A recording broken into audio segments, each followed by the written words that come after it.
കള്ളാടി തുരങ്കപാത നിർമ്മാണത്തിലെ വീഴ്ച മറയ്ക്കാൻ വേണ്ടി ന്യായീകരണ ക്യാപ്സ്യൂൾ എത്തിയിട്ടുണ്ട്.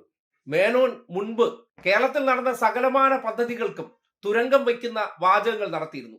ദേശീയപാത മുതൽ കള്ളാടി തുരങ്കപാത വരെ സകലത്തിനും അദ്ദേഹം പ്രകൃതി സ്നേഹം നടിച്ചടിച്ച ഒരു വാചകമാണ് ഇപ്പോ കഴിവുകേടിനെ മറയ്ക്കാൻ വേണ്ടി കോൺഗ്രസ് സൈബർ ഹാൻഡിലുകൾ ഉപയോഗിക്കുന്നത്.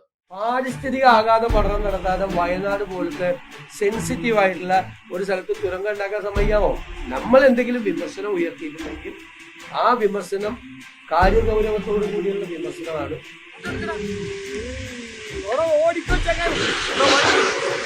മണ്ണിടിച്ചിൽ ഉണ്ടായതിന്റെ ആദ്യ സമയത്തുള്ള ദൃശ്യങ്ങളാണ് നമ്മൾ കാണുന്നത്. കുറച്ച് പേടിപ്പെടുത്തുന്ന ദൃശ്യമാണ്. കാരണം കൂടുതൽ തൊഴിലാളികൾ ഉൾപ്പെട്ടിട്ടുണ്ടോ എന്ന് അറിയില്ല. നിശ്ചയമായും മനുഷ്യനിർമ്മിതമായ ഒരു അപകടം എന്ന് തന്നെ പറയേണ്ടി വരുന്ന ഒരു അപകടമാണ് ഇത്. ഇപ്പോഴും അവിടെ മഴ തുടരുന്നത് വലിയ ആശങ്കയുണ്ടാക്കുന്നുണ്ട്. കേട്ടില്ലേ? പാരിസ്ഥിതിക അനുമതി വേണമത്രേ. ഇതൊന്നും വേടിക്കാതെ ഒരു സുപ്രഭാതത്തിൽ ആ പാറ തുറന്ന് അങ്ങോട്ട് പണി തുടങ്ങും. കൊങ്കൺ കമ്പനിയെ നേരിട്ട് ഇങ്ങോട്ട് വിളിച്ചു വരുത്തി അങ്ങ് പണി തുടങ്ങിച്ചു എന്നാണ് ആ പറയുന്ന വാചകത്തിലുള്ളത്. എന്താണ് റിയാലിറ്റി? ഇങ്ങനെ രാജ്യത്തൊരു തുരങ്കപാത ഉണ്ടാക്കണമെന്നുണ്ടെങ്കിൽ ആദ്യം വേണ്ടത് പാരിസ്ഥിതിക അനുമതിയും അതിന്റെ കേന്ദ്ര ക്ലിയറൻസുമാണ് വേണ്ടത്. പാരിസ്ഥിതിക അനുമതി നൽകുന്നതാരാണ്? അത് കേന്ദ്രമാണ്. അവർ നൽകിയ അനുമതിയും ക്ലിയറൻസ് എല്ലാം വെച്ചിട്ടാണ് ആ പദ്ധതിയുമായി മുന്നോട്ട് പോയത്. അതായത് ഏകദേശം 6-7 വർഷത്തെ പ്രയത്നത്തിന് ശേഷമാണ് വയനാട് ജനതയുടെ സഞ്ചാര സ്വാതന്ത്ര്യത്തിന് വേണ്ടി ഇച്ഛാശക്തിയോടുകൂടി പിണറായി സർക്കാർ ആ പദ്ധതി നടപ്പാക്കിയത്. അത് ഇനിയും നടപ്പാക്കേണ്ട പദ്ധതി തന്നെയാണ്.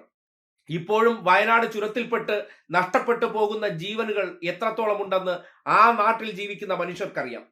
പുത്തുമല ദുരന്തമുണ്ടായ സന്ദർഭത്തിലും ആ മനുഷ്യരെ ആശുപത്രികളിൽ എത്തിക്കാൻ ഒരൊറ്റ റോഡ് മാർഗം മാത്രമുള്ളതിന്റെ ബുദ്ധിമുട്ടും ആ ചുരമിറങ്ങി വരുന്നതിന്റെ പ്രയാസവും ആ നാട് അനുഭവിക്കാൻ തുടങ്ങിയിട്ട് കാലം കുറയായി. അതുകൊണ്ടാണ് തുരങ്കപാത നിർമ്മാണ ഉദ്ഘാടനം അവർ അവരുടെ ഉത്സവമായി ആഘോഷിച്ചത്.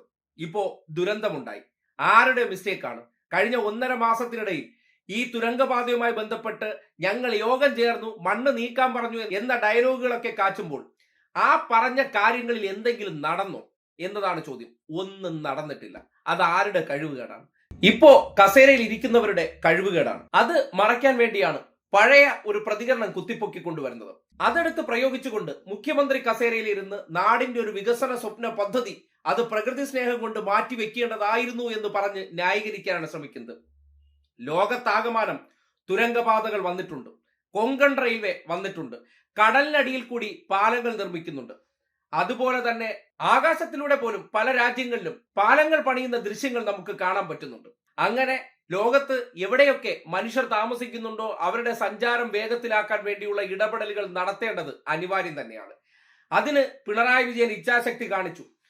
ആ ഇച്ഛാശക്തി നടത്തി പ്രോജക്റ്റ് കൊണ്ടുവന്നതിന് ശേഷം അതിൽ എന്ത് സംഭവിച്ചു എന്നതിനെ സംബന്ധിച്ച് നേരത്തെ തിരുവമ്പാടി MLA ആയിരുന്ന ലിൻഡോ ജോസഫ് ഫേസ്ബുക്കിൽ കുറിച്ചിട്ടുണ്ട്. അതുകൂടി നിങ്ങൾ കേൾക്കേണ്ടതുണ്ട്. കാര്യം അദ്ദേഹമായിരുന്നല്ലോ തുരങ്കപാതയുടെ നിർമ്മാണം തുടങ്ങിയത് മുതൽ അതിന് മേൽനോട്ടം വഹിച്ച് അതിനു വേണ്ട ഇടപെടലുകൾ നടത്തിക്കൊണ്ടിരുന്നത്. ഇപ്പോ അങ്ങനെയുള്ള ഒരു പരിപാടി അവിടെ നടക്കുന്നില്ല. എന്താണ് അവിടെ സംഭവിച്ചതെന്ന് ലിൻഡോ ജോസഫിന്റെ ഈ ഫേസ്ബുക്ക് കുറിപ്പ് മാത്രം വായിച്ചാൽ മതി. മേപ്പാടിയിൽ തുരങ്കപാത നിർമ്മാണ സ്ഥലത്തുണ്ടായ അപകടം ദൗർഭാഗ്യകരമാണ്. അപകടത്തിൽ മരണപ്പെട്ടവർക്ക് ആദരാഞ്ജലികൾ. മലയോര മേഖലയുടെയും കേരളത്തിന്റെയും തന്നെ സ്വപ്ന പദ്ധതിയാണ് തുരങ്കപാത.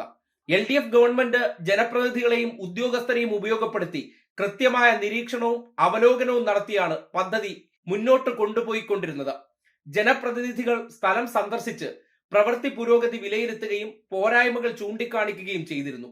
എന്നാൽ UDF സർക്കാരിന്റെ ഭാഗത്തു നിന്ന് വയനാട് ടൗൺഷിപ്പ് പോലെ തന്നെ യാതൊരു മേൽനോട്ടവും നടത്തിയിട്ടില്ല എന്ന് മാത്രമല്ല, സ്ഥലം സന്ദർശിച്ച് ആവശ്യമായ നിർദ്ദേശങ്ങൾ നൽകിയിട്ടുമില്ല. 225 മില്ലിമീറ്റർ മഴ പെയ്തിട്ടും അപകട മുന്നറിയിപ്പുകൾ ഒന്നും നൽകാത്തതിന്റെയും ഭാഗമായാണ് ഇപ്പോൾ ഇത്തരത്തിലുള്ള ദുരന്തത്തെ നേരിടേണ്ടി വന്നിട്ടുള്ളത്. കൂട്ടിയിട്ട മണ്ണ് യഥാസമയം നീക്കം ചെയ്യാൻ തുടർച്ചയായ ഫോളോ അപ്പുകൾ നടത്താൻ സർക്കാരും ബന്ധപ്പെട്ടവരും തയ്യാറായില്ല. ഈ പദ്ധതിയോടുള്ള UDFന്റെ മനോഭാവം നേരത്തെ തന്നെ വ്യക്തമായതാണ്. ദുരന്തത്തിൽ അകപ്പെട്ടവർക്ക് മതിയായ നഷ്ടപരിഹാരം നൽകണമെന്നും കൃത്യമായ അടിയന്തര നടപടികൾ ഉണ്ടാകണമെന്നും ആവശ്യപ്പെടുന്നു ലിൻഡോ ജോസഫ്. ഇതിനേക്കാൾ കൂടുതലൊന്നും വിശദീകരിക്കേണ്ടതില്ല.